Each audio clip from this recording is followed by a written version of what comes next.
Terlihat, terlihat, Rap.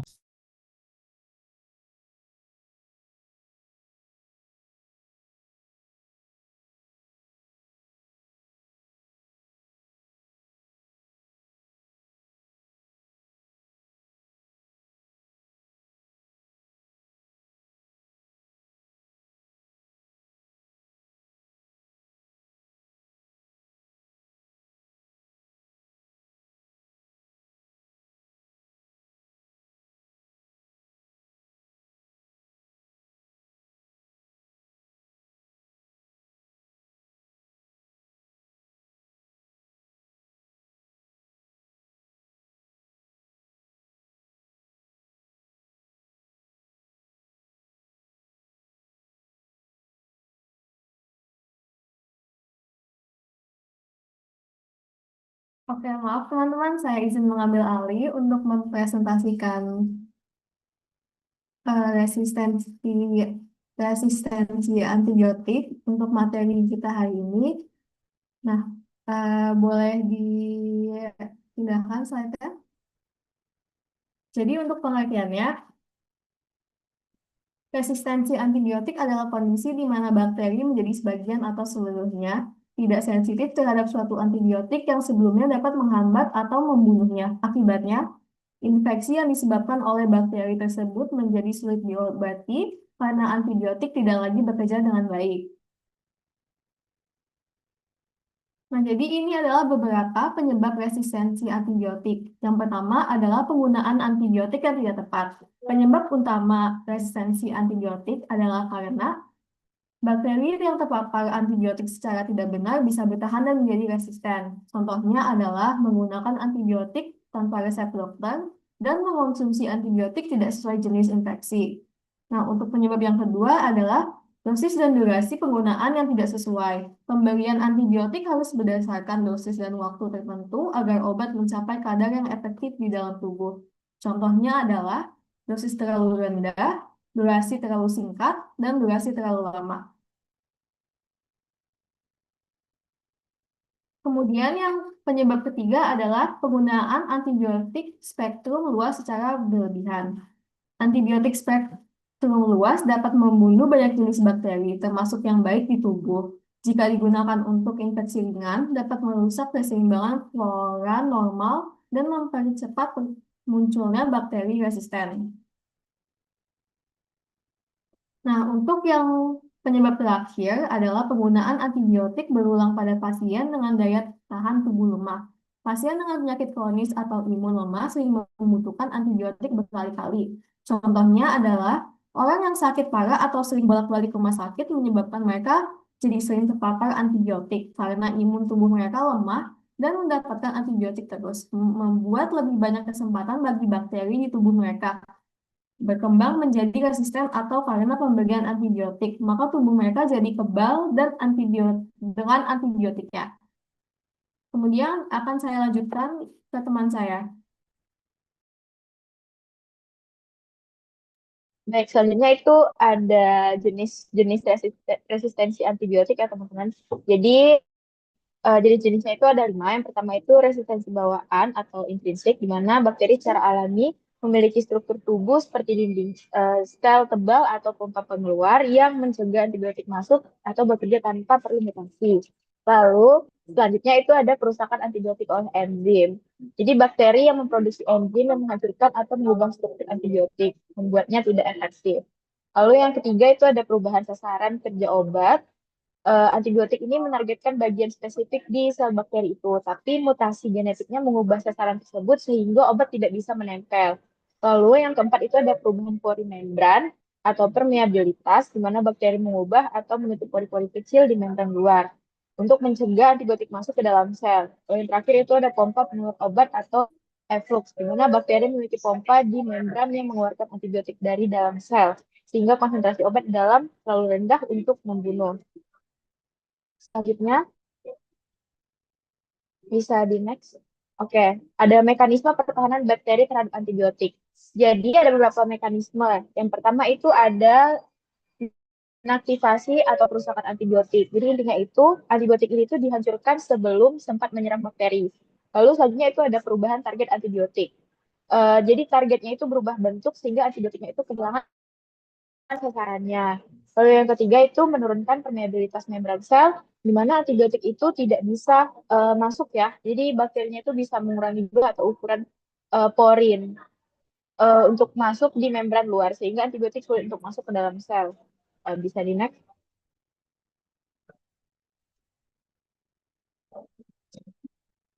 Nah, yang keempat itu ada membuang antibiotik dengan pompa atau efflux pump. Jadi bakteri ini tuh memiliki pompa protein di membran yang aktif untuk mengeluarkan antibiotik dari dalam sel. Jadi dia itu dikeluarkan sebelum bisa bekerja yang antibiotiknya tadi. Lalu ada bypass atau jalur alternatif metabolisme. Jadi beberapa bakteri itu bisa menggunakan jalur metabolik lain untuk menggantikan yang diambil antibiotik. Jadi bakterinya itu mencari jalan lain agar agar tetap hidup gitu buat survive. Oke, mungkin sekian bisa dilanjutkan oleh presenter yang lain. Terima kasih. Saya izin melanjutkan, lalu ada dampak terhadap pengobatan. Lalu yang pertama itu adalah ancaman klinis, di mana penggunaan obat yang tidak sesuai dengan resep dapat meningkatkan efek samping, bahkan kematian. Selain itu, penggunaan antibiotik yang tidak tepat dapat menyebabkan mahalnya biaya pengobatan dan meningkatkan biaya kelayanan kesehatan. Lalu yang kedua adalah penyakit jadi sulit sembuh. Gen resistensi atau ARGS yang menyebar sangat cepat di antara bakteri jahat menyebabkan obat antibiotik kehilangan efektivitasnya dalam menginfeksi bakteri. Infeksi menjadi sulit untuk disembuhkan.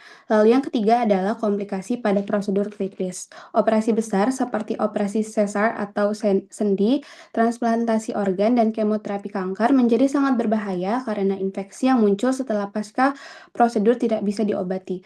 Antibiotik berperan sebagai pelindung selama masa pengobatan berlangsung. Tanpa antibiotik yang efektif, keberhasilan pengobatan akan berisiko tinggi untuk gagal. Lalu ada dampak terhadap program kesehatan. Resistensi antibiotik juga mempengaruhi pencapaian program kesehatan masyarakat. Penyakit menular seperti tuberkulosis, pneumonia, dan diare yang menjadi penyebab kematian utama di negara berkembang menjadi lebih sulit diobati, sehingga menghambat pencapaian target kesehatan global. Lalu terdapat upaya pencegahan dari resistensi antibiotik. Yang pertama adalah memastikan antibiotik hanya digunakan bila benar-benar diperlukan. Dua, memilih obat spektrum sempit sesuai hasil kultur dan sensitivitas. Dan yang terakhir adalah menentukan dosis yang optimal serta durasi singkat mungkin. Baik, bisa dilanjutkan. Lalu ada contoh kasusnya yaitu MRSA atau Methicillin Resistant Staphylococcus aureus. MRSA adalah Methicillin Resistant Staphylococcus aureus, yaitu infeksi yang disebabkan oleh bakteri Staphylococcus aureus yang telah kebal terhadap banyak jenis antibiotik, termasuk methicillin, amoxicillin, dan penicillin biasanya. Staphylococcus aureus hidup di kulit dan hidung manusia tanpa menimbulkan masalah. Tapi kalau bakteri ini masuk ke tubuh melalui luka, sayatan operasi, atau alat medis, ia bisa menyebabkan infeksi serius. Lalu ada dampak dan bahayanya, yaitu infeksi sulit diobati karena banyak antibiotik tidak mempan. Lalu yang kedua bisa menyebar ke paru-paru, darah, dan organ vital lain. Yang ketiga menyebabkan komplikasi serius atau kematian, terutama pada pasien lemah atau di rumah sakit. Pencegahannya bisa dengan cuci tangan dengan sabun atau antiseptik sebelum dan sesudah kontak dengan pasien atau luka. Lalu yang kedua, gunakan antibiotik sesuai resep dokter, jangan asal beli atau berhenti di tengah jalan. Yang terakhir, jaga kebersihan luka dengan perban bersih dan ganti rutin. Contoh kasus yang kedua adalah MDR-TB atau Multidrug Resistant Tuberculosis. Tuberkulosis atau TB disebabkan oleh Mycobacterium tuberculosis. Hal ini terjadi karena pasien tidak menyelesaikan pengobatan TB dengan benar, sehingga bakteri bertahan dan bermutasi. Biasanya dapat diobati dengan kombinasi antibiotik seperti isoniazid, rifampicin, etambutol, dan pyrazinamide. Resistensi muncul ketika pasien tidak menyelesaikan pengobatan sesuai anjuran dokter, mengonsumsi dosis yang salah, dan mendapatkan obat berkualitas rendah. Untuk pencegahannya bisa dengan patuh menjalani terapi TB sampai selesai, lalu pengawasan langsung atau DOTS, Directly Observed Treatment Short Course. Yang terakhir adalah deteksi dini kasus TB resisten. Lalu pada contoh kasus yang ketiga ada Pseudomonas aeruginosa resisten carbapenem. Bakteri Pseudomonas aeruginosa yang hidup di lingkungan rumah sakit. Bakteri ini bisa mengubah diri supaya antibiotik tidak bisa masuk ke dalamnya. Jadi kebal terhadap hampir semua antibiotik kuat, termasuk karbapenem atau obat terakhir untuk infeksi berat. Cara menular melalui alat medis yang tidak steril atau tangan tenaga medis yang terkontaminasi.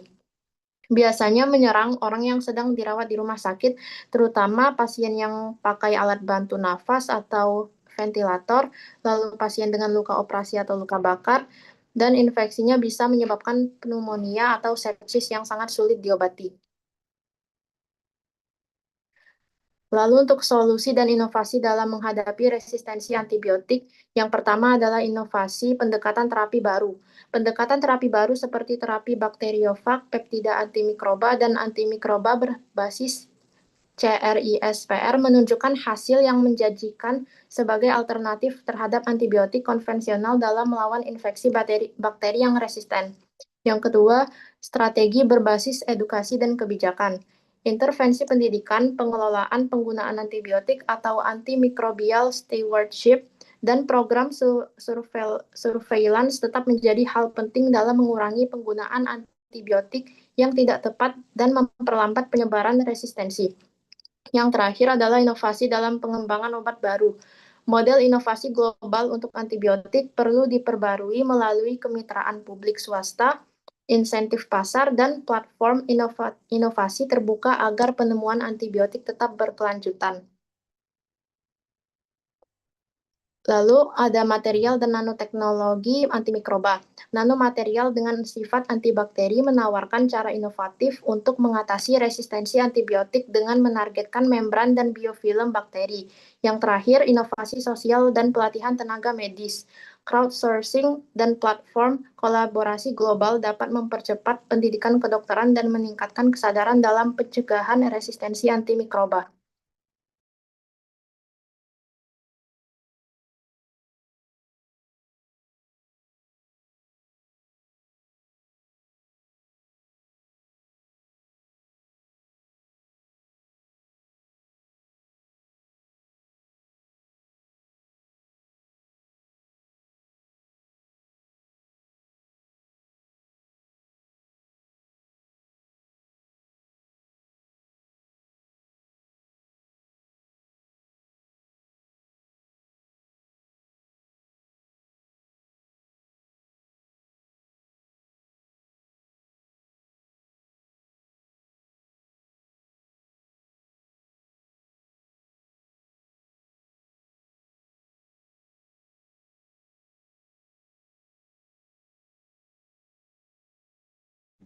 Oke, halo semuanya. Sebelumnya thank you so much buat presentasinya, super insightful banget.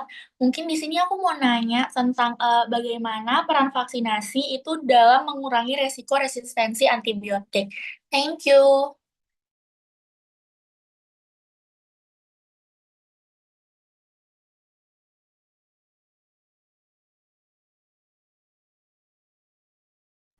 Oke, sebelumnya aku mau nanya apa aja sih ciri-ciri dari resistensi antibiotik?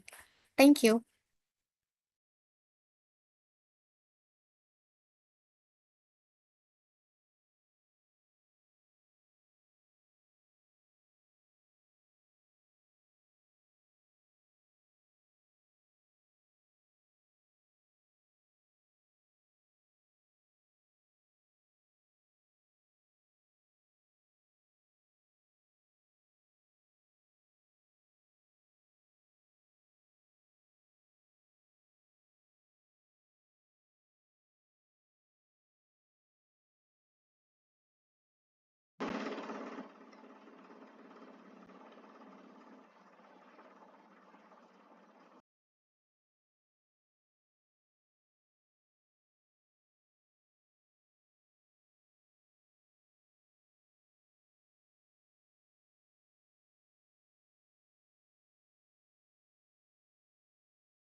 Oke, aku mau nanya kenapa bakteri itu bisa tetap bertahan meskipun udah diberi antibiotik.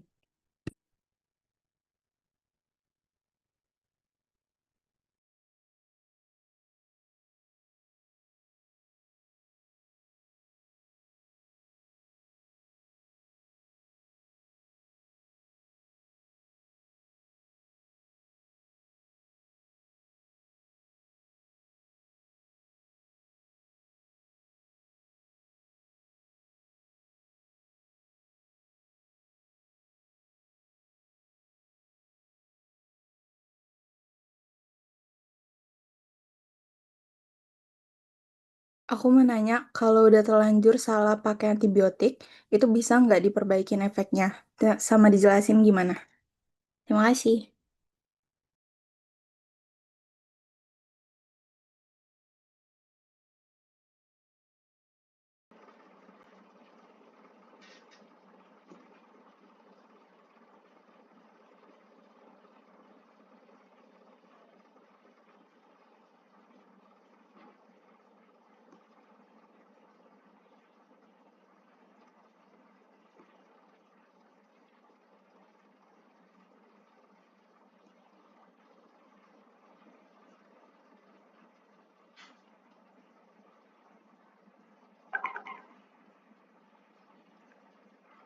Oke, baik, kita akan menjawab pertanyaan yang pertama terlebih dahulu. Silakan, Sultan.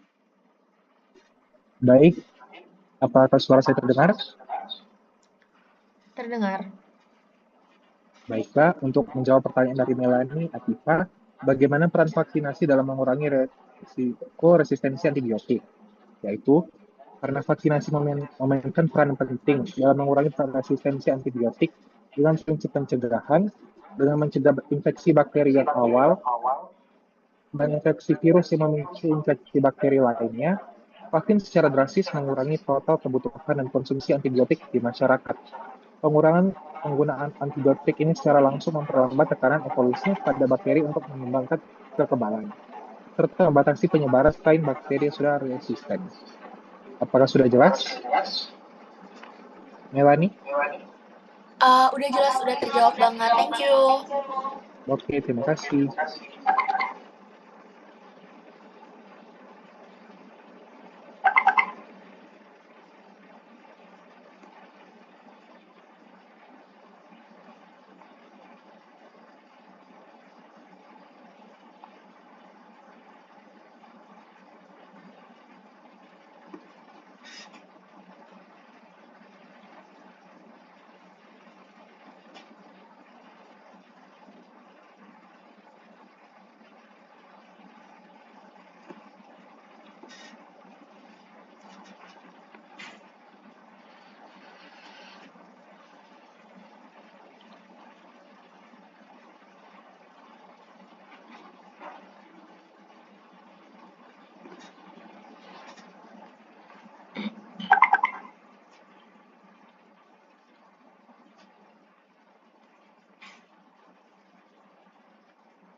Oke, aku izin menjawab untuk pertanyaan nomor 3 dari Regina mengenai mengapa bakteri bisa bertahan meskipun sudah diberi obat antibiotik.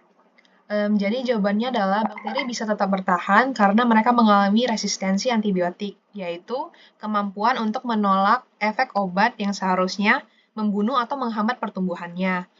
Beberapa alasannya itu termasuk mutasi genetik, di mana bakteri dapat bermutasi secara alami dan mutasi ini bisa mengubah struktur target antibiotik di dalam sel bakteri sehingga obat tidak lagi efektif. Lalu yang kedua juga bisa karena transfer gen resistensi, di mana bakteri bisa saling bertukar gen melalui plasmid atau potongan DNA kecil, dan jika satu bakteri memiliki gen yang membuatnya kebal, gen itu bisa ditransfer ke bakteri lain. Dan sebenarnya beberapa alasan lagi juga ada, tapi itu yang paling utamanya. Terima kasih. Apakah menjawab, Regina? Oke, sudah. Terima kasih. Oke, sama-sama.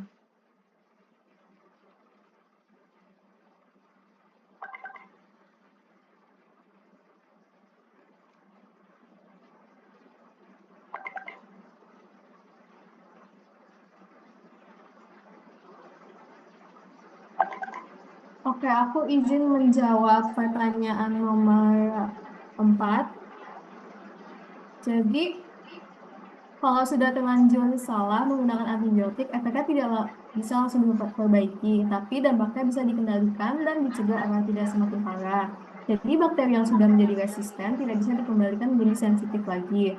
Jadi, jika suatu jenis bakteri sudah kebal terhadap antibiotik tertentu, obat itu tidak akan efektif lagi untuk infeksi yang sama di masa depan. Namun, kita bisa mencegah penyebaran bakteri resisten dengan cara menghentikan penggunaan antibiotik yang tidak tepat. mengikuti petunjuk dokter dan menjaga kebersihan. Selain itu, dokter dapat mengganti dengan antibiotik yang masih efektif berdasarkan hasil pemeriksaan laboratorium. Jadi intinya, efek resistensi tidak bisa dibalik, tapi bisa dikendalikan agar tidak semakin menyebar atau menimbulkan masalah yang besar. Apa sudah jelas, Kinanti Adia Putri?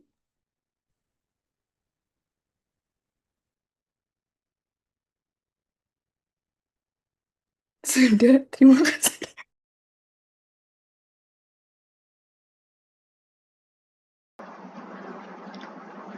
Oke, baik. Karena kita ada satu pertanyaan lagi, yaitu pertanyaan nomor 2. Silahkan, Syarul, jawab pertanyaan nomor 2. Oke, Raf, izin menjawab pertanyaan nomor 2 tadi boleh di ini nggak? Dari siapa tadi? Sorry. Aisyah Rahmi ya? Apa saja ciri-ciri dari resistensi antibiotik? Jadi, aku jelasin dulu nih. Resistensi antibiotik itu terjadi ketika bakteri mengalami perubahan genetik yang membuatnya mampu bertahan hidup dan berkembang biak meski sudah terpapar dari antibiotik itu. Nah, jadi kan infeksi yang seharusnya dapat diatasi dengan antibiotik itu jadinya sulit disembuhkan.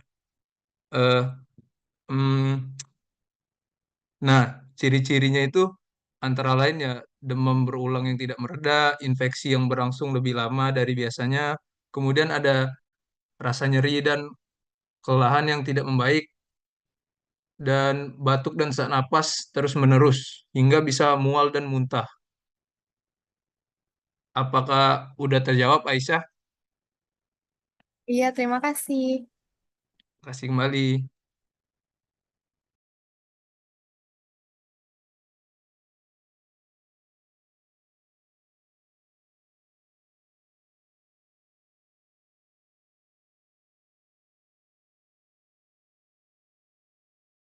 Hadir dalam mini POA kita hari ini.